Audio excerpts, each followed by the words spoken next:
एक बार की बात है, दो डाकू लूट का सारा सोना लिए जंगल के रास्ते भाग रहे होते हैं। पुलिस उनका पीछा कर रही होती है।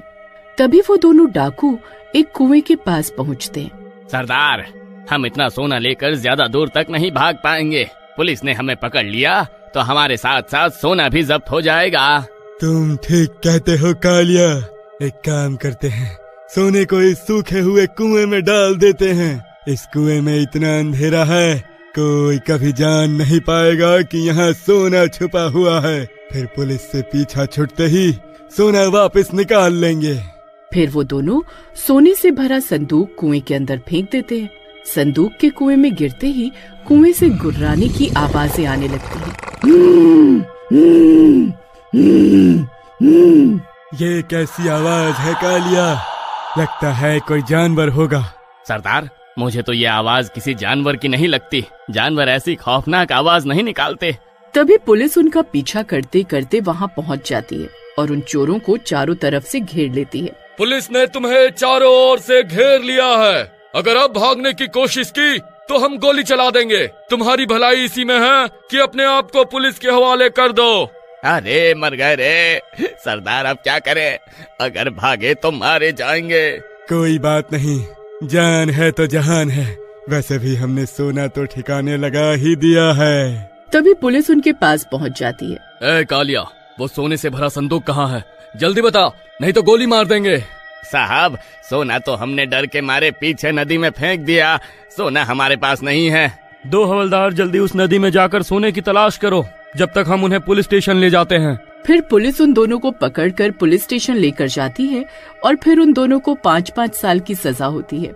लेकिन पुलिस सोना ढूंढने में नाकाम रहती है। फिर इसी तरह 5 साल बीत जाते हैं और वो दोनों बाइज्जत बरी हो जाते हैं।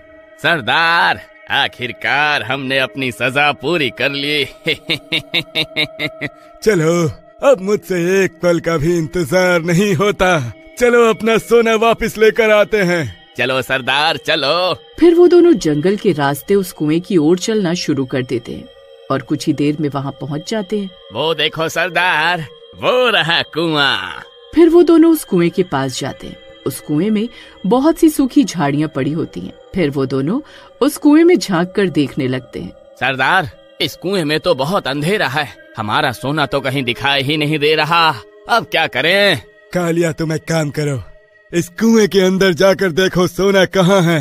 अब सरदार, पता नहीं कुआं कितना गहरा होगा। कहीं इसके अंदर जाना खतरनाक ना हो। फिर सरदार कुएं में एक पत्थर फेंककर उसकी गहराई नापने की कोशिश करता है। वो दोनों मिलकर बहुत सारे पत्थर कुएं में फेंकते हैं।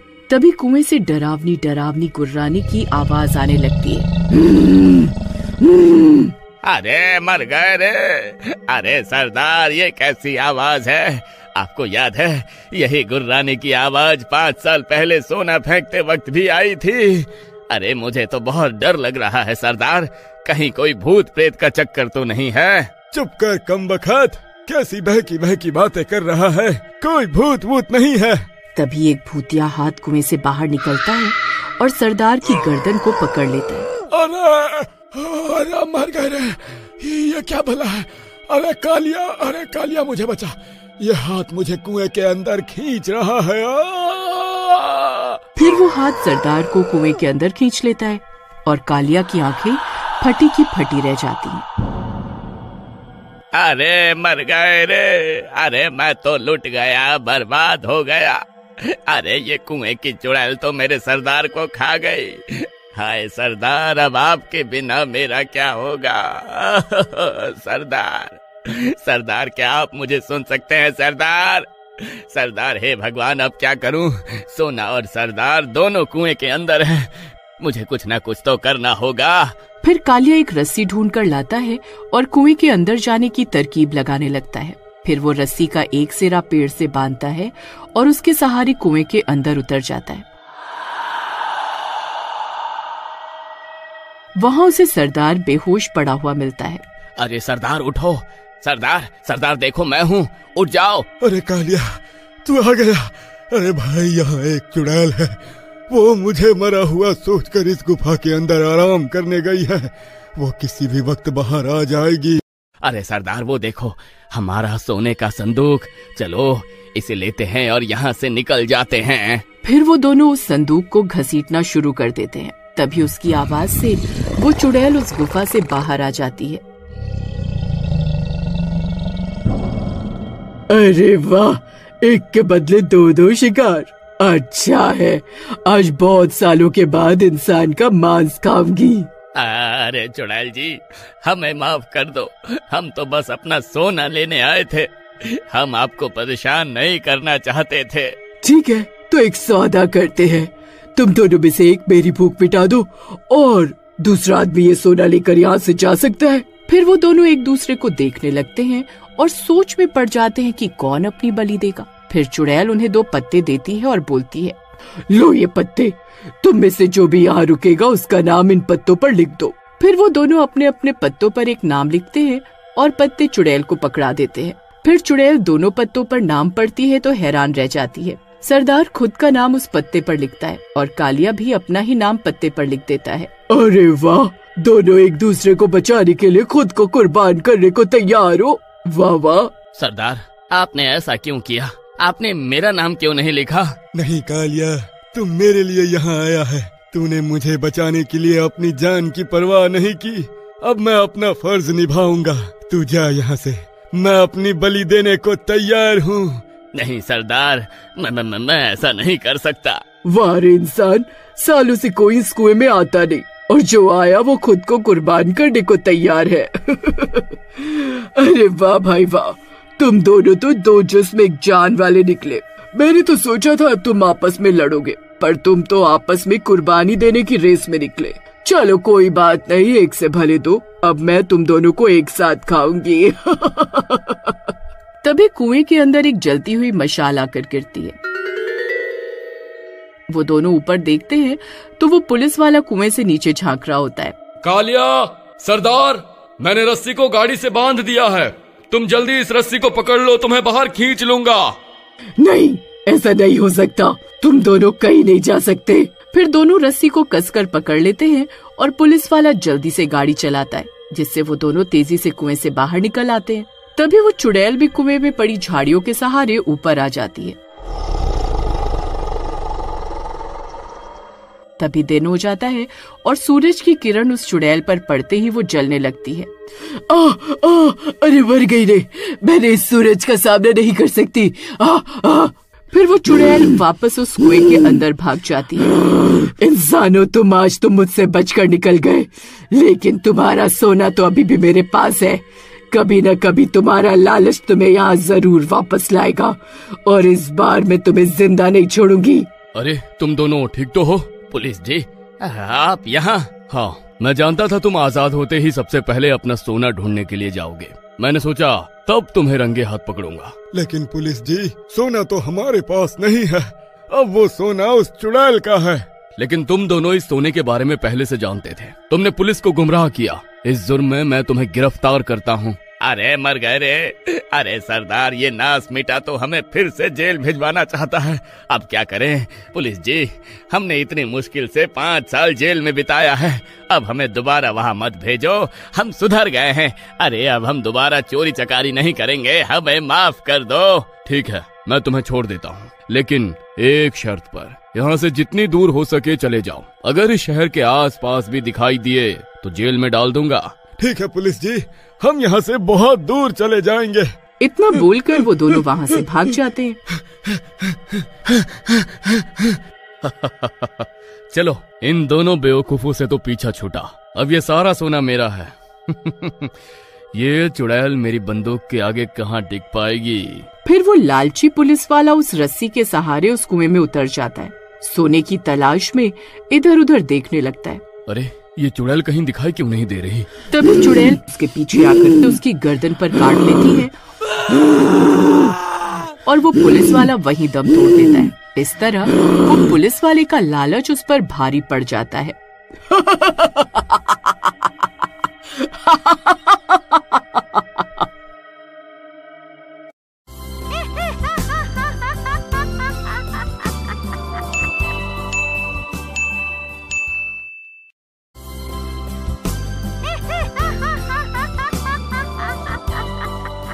एक बार की बात है, राजा नाम का एक लड़का था। राजा बहुत ही मनचला था और आती जाती लड़कियों को छेड़ता और मजाक करता रहता था।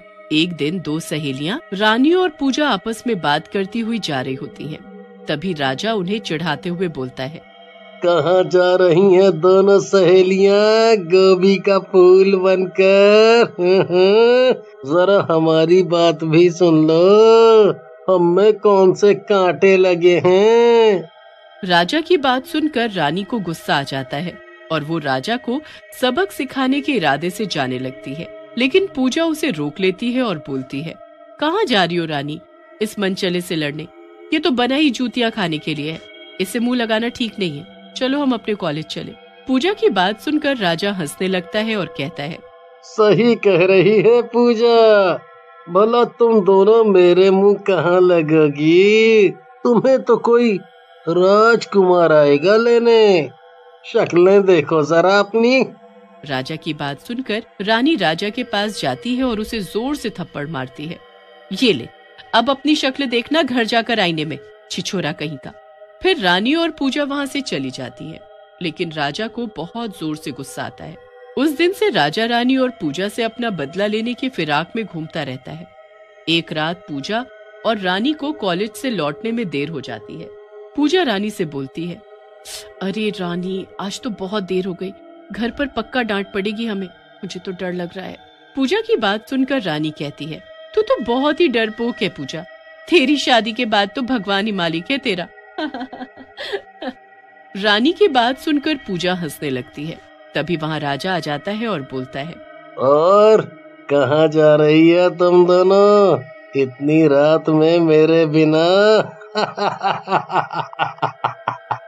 कहो तो तुम दोनों के साथ मैं भी चल दूं। राजा की बात सुनकर रानी बोलती है, बहुत ही बेशर्म है तू राजा, इतनी बेइज्जती के बाद भी पीछा नहीं छोड़ रहा, दफा हो जा नहीं तो बंदर की तरह लाल कर दूंगी। रानी की बात सुनकर राजा को गुस्सा आ जाता है और वो कहता है, बहुत ही ज्यादा घमंड है तुम दोनों को, आज मजा चखाता हूँ तुम दोनों को। ऐसा कहकर राजा अपने हाथ से इशारा करता है। इशारा करते ही उसके दोस्त चंगू और मंगू वहाँ आ जाते हैं।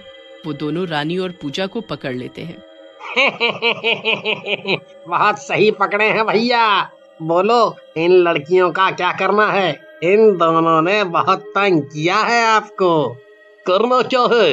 वही जो हम और दूसरी लड़कियों के साथ करते हैं। इन दोनों ने मेरा अपमान किया है, इसकी सजा तो जरूर देनी पड़ेगी। ऐसा कहकर वो तीनों रानी और पूजा का गला दबाने लगते हैं। आह, आह, छोड़ दो मेरा गला, आह, आह, मेरा दम घुट रहा है, छोड़ दो। लेकिन वो तीनों दरिंदे पूजा और रानी का गला नहीं छोड़ते, जिससे उन दोनों की मौत हो जाती है। मंगू राजा और चंगू से बोलता है, अरे राजा भैया, लगता है ये दोनों मर गई हैं। इससे पहले हम तीनों को कोई देखे, हमें यहाँ से निकल जाना चाहिए।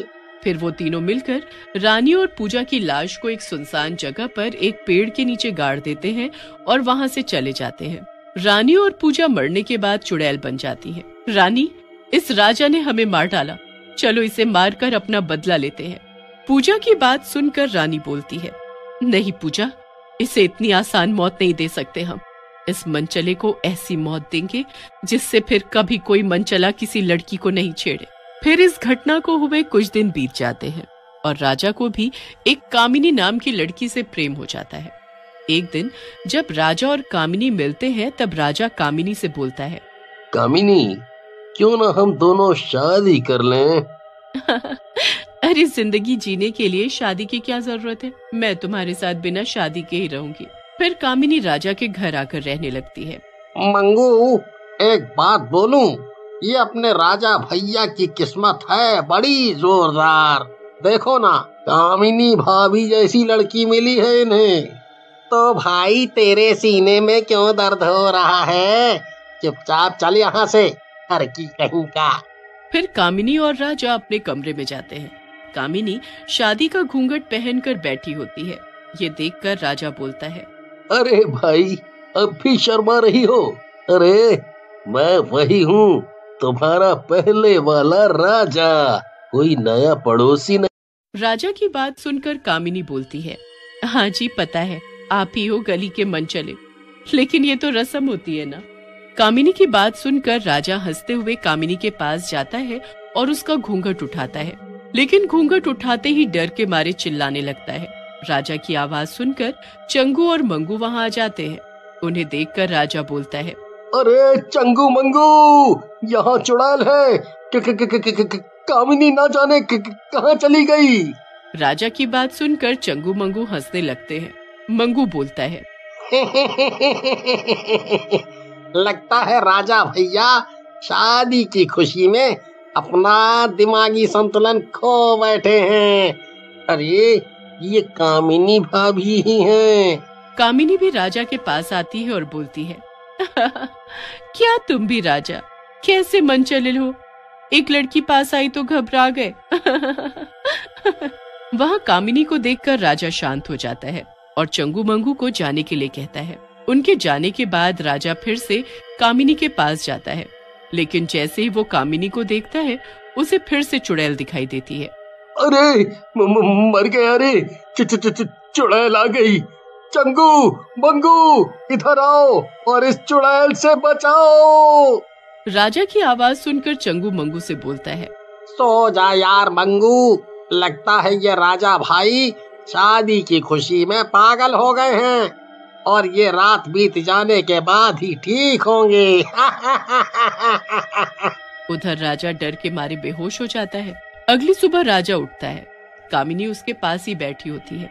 राजा के होश में आने के बाद कामिनी उसे बोलती है, आप भी न राजा बहुत वो हैं, भले ऐसे भी कोई सोता है, चलो उठो और नहा लो, मैं आपके लिए नाश्ता तैयार करती हूँ। लेकिन राजा कामिनी से बहुत ज्यादा डरा होता है।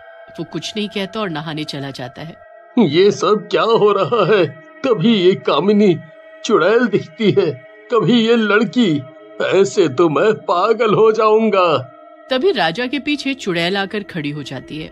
राजा पीछे घूमता है और चिल्लाते हुए बोलता है, तुम कौन हो और क्यों मेरा पीछा कर रही हो? छोड़ दो मुझे। लेकिन चुड़ैल हंसने लगती है और बोलती है,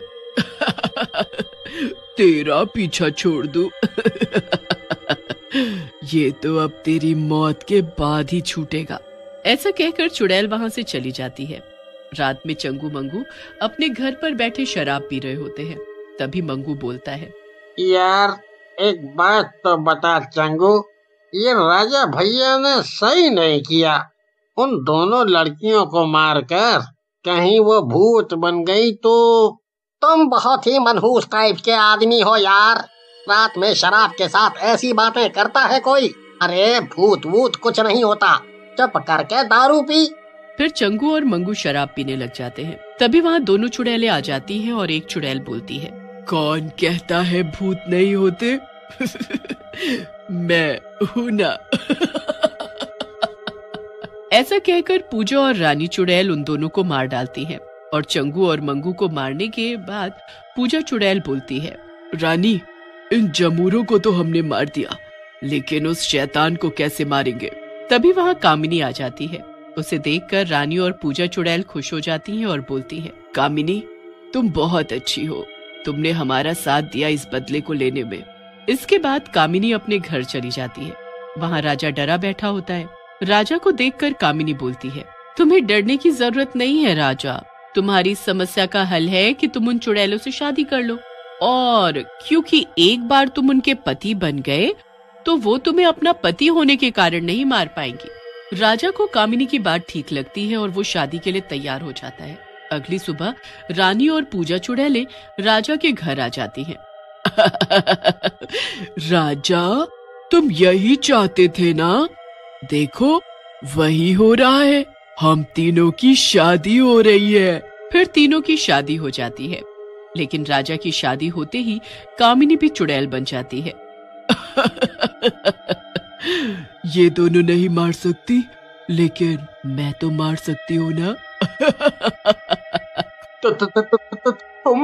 तुम भी चुड़ैल थी, लेकिन कैसे? नास मिटे भूल गया, इन दोनों की तरह ही तूने मुझे भी मार डाला था। मैं मीना हूँ। ऐसा कहकर मीना अब दुष्ट राजा को मार डालती है।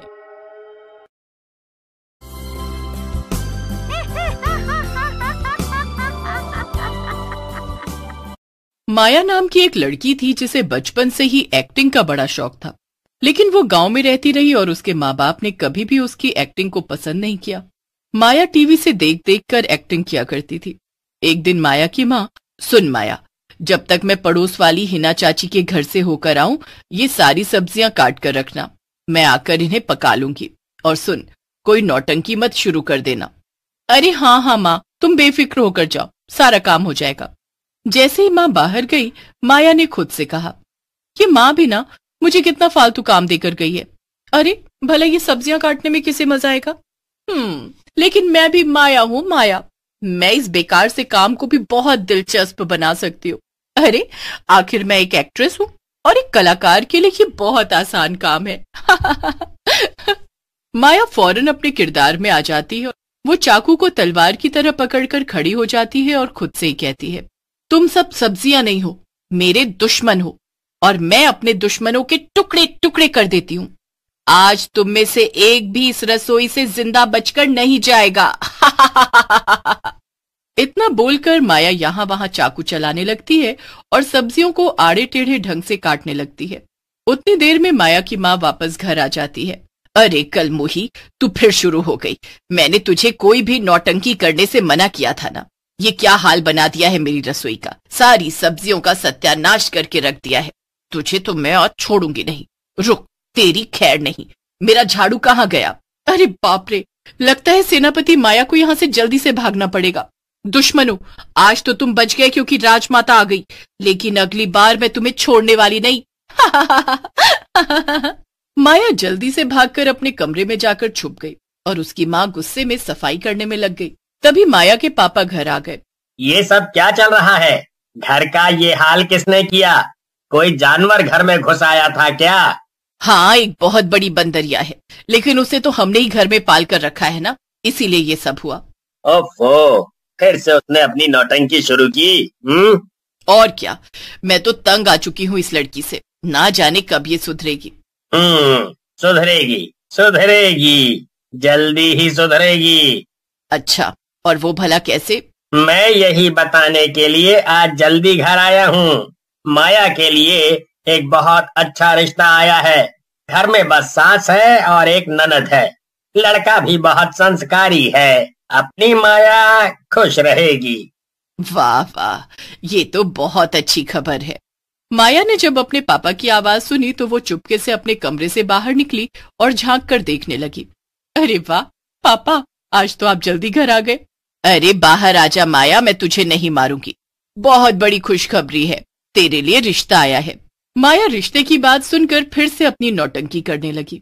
वो शर्माते हुए गाना गाने लगी। हो इन हाथों में लगा दे मेहंदी, बांध शगुन का धागा, जोगन हो गई तेरी दुलारी, मन जोगी संग लागा।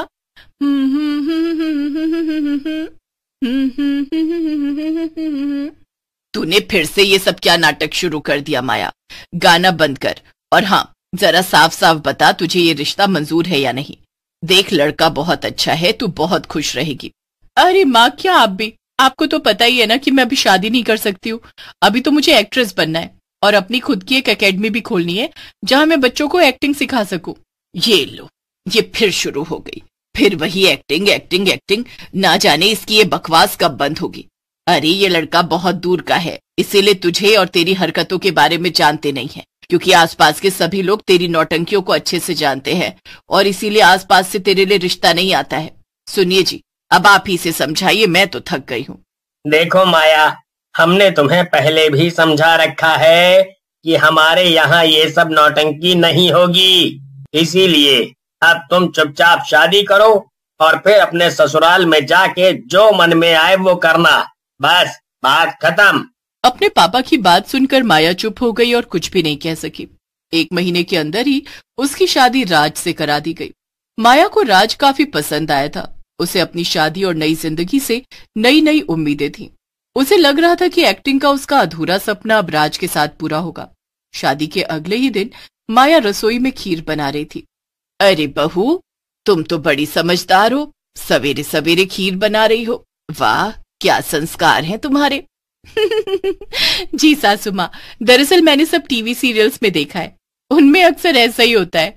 नई बहुएं सुबह सुबह साड़ी पहनकर सबके लिए खीर बनाती हैं। हाँ बहू, बिल्कुल ठीक कहा तुमने। चलो अब अगर खीर बन गई हो तो बाहर लेकर आ जाओ। जी सासू माँ, अभी आती हूँ। फिर माया ने एक हाथ का घूंघट काढ़ लिया और हाथ में ट्रे लेकर चलने लगी, लेकिन उसे कुछ भी दिखाई नहीं दे रहा था और वो लड़खड़ा कर, अरे भाभी, आपने ये इतना लंबा घूंघट क्यों कर रखा था?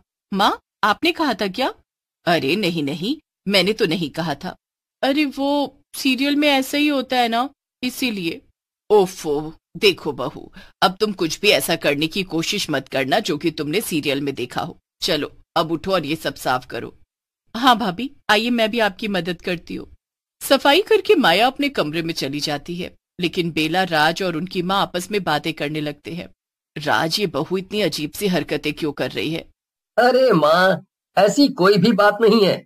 उसने मुझे शादी से पहले बताया था कि उसे एक्टिंग का बड़ा शौक है, इसीलिए वो ये सब करके अपने दिल को बहलाती है। देखो बेटा, ये सब ज्यादा अच्छा नहीं है। कहीं ये नौटंकियां हम लोगों पर भारी ना पड़ जाए। हाँ भैया, माँ एकदम ठीक कह रही है। क्या आप दोनों भी ऐसी बातें मत करो। चलो अब मैं ऑफिस जा रहा हूँ। राज सब बातों को नजरअंदाज करके ऑफिस चला जाता है, लेकिन उसे ये नहीं पता था कि माया की नौटंकी का सिलसिला तो बस अब शुरू ही हुआ है। अगले दिन बेला ने सारे घर में पोछा लगाया था और सीढ़ियां अभी भी गीली थी और माया छत पर थी।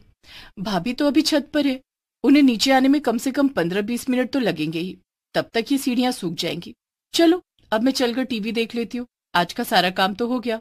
बेला आराम से टीवी देखने लगी और तभी माया छत से उतरकर नीचे आने लगी, लेकिन सीढ़ियों पर पानी होने के कारण उसका पैर फिसल गया और वो नीचे गिर गई। आए आए हाय, बड़ी जोर की लग गई। माया की आवाज सुनकर उसकी सास और बेला भागे भागे आए। क्या हुआ भाभी, आप गिर कैसे गई? बेला, अभी यहाँ तुम ही पोछा लगा रही थी ना, और मुझसे पूछ रही हो कि मैं कैसे गिर गई? अरे यही तो तुम्हारा इरादा था जो कि कामयाब हो गया। अब तो तुम खुश हो ना? क्या? ये आप क्या बोल रही हैं भाभी? मैं भला ऐसा क्यों करूंगी? और क्या, ठीक ही तो कह रही हूँ, तुम मुझे पसंद नहीं करती हो। मैंने टीवी सीरियल में देखा है, जब ननद अपनी भाभी को पसंद नहीं करती है तो वो उसी सीढ़ियों से गिरा देती है। ओफो, फिर से वही सीरियल। अरे बहू, ये सीरियल और एक्टिंग को जरा अपने दिमाग से निकाल दो, तब तुम आम इंसानों की तरह सोच और समझ पाओगी। माया अपने आगे किसी की सुनने को तैयार नहीं थी और बेला अपने ऊपर ऐसे इल्जाम लगते देखकर बहुत दुखी हो गई और रोने लगी। तब तक राज भी वहां आ गया और उसे सारा किस्सा पता चल गया। माया, चलो तुम अभी अपने कमरे में जाओ, मैं यहाँ सब संभालता हूँ। हम इस बारे में बाद में बात करेंगे।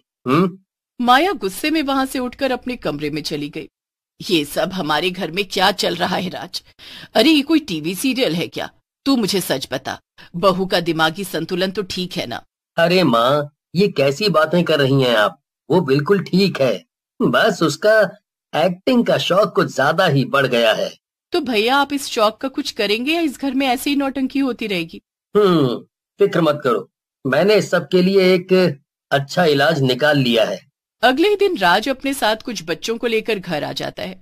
उसे देखकर सभी लोग हैरान हो जाते हैं। ये सब क्या है बेटा?